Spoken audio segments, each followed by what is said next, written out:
Ini hanyalah sebuah cerita khayalan semata-mata dan bukan cerita benar, ianya sekadar hiburan sahaja.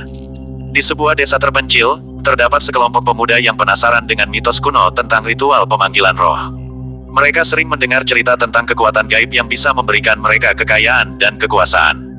Tergoda oleh janji-janji itu, mereka memutuskan untuk melakukan ritual di tengah malam di sebuah kuburan tua. Pemuda-pemuda tersebut, yang dipimpin oleh Arman, mengumpulkan berbagai perlengkapan untuk ritual, di antaranya adalah lilin hitam, garam, dan simbol-simbol aneh.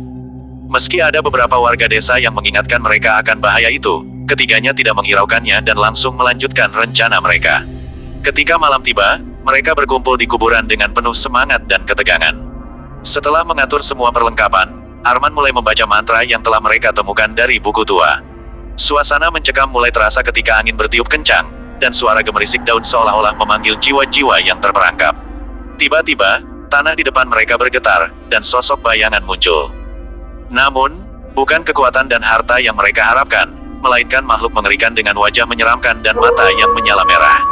Teror menyelimuti mereka saat makhluk itu melayang mendekati kelompok pemuda. Panik merebak di antara mereka, dan satu persatu mulai berlari meninggalkan lokasi. Namun, sayangnya, makhluk itu lebih cepat. Semua pemuda yang terlibat dalam ritual itu satu persatu jatuh ke tanah, terkulai tak bernyawa, tanpa sempat melawan. Hanya Arman yang tersisa, tak mampu bergerak, terdiam menyaksikan apa yang terjadi. Saat makhluk itu mendekatinya, Arman merasa hidupnya berada di ujung tanduk. Namun, di saat-saat terakhir, seorang ustaz yang dikenal bijak dan terhormat dari desa, Ustaz Malik, muncul tiba-tiba. Dengan suara penuh kekuatan, ia mengangkat tangan dan membaca doa. Cahaya terang menyinari sekeliling mereka, dan makhluk itu terhenti, menggeram marah. Wahai makhluk jahat, kamu tidak memiliki kuasa di sini. Teriak Ustaz Malik, sambil terus melafalkan doa. Banyak warga desa yang menyaksikan dari kejauhan, tertegun melihat pertarungan antara kebaikan dan kejahatan.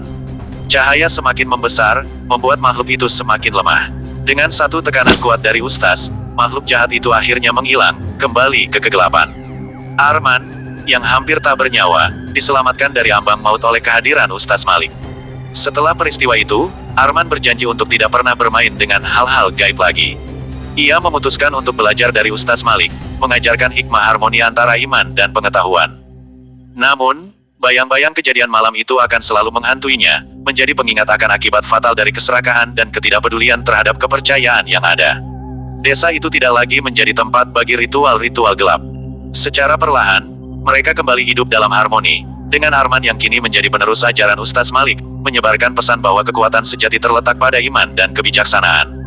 Jangan lupa untuk subscribe, like, dan komen channel ini agar saya lebih semangat untuk membuat video cerita seram pendek.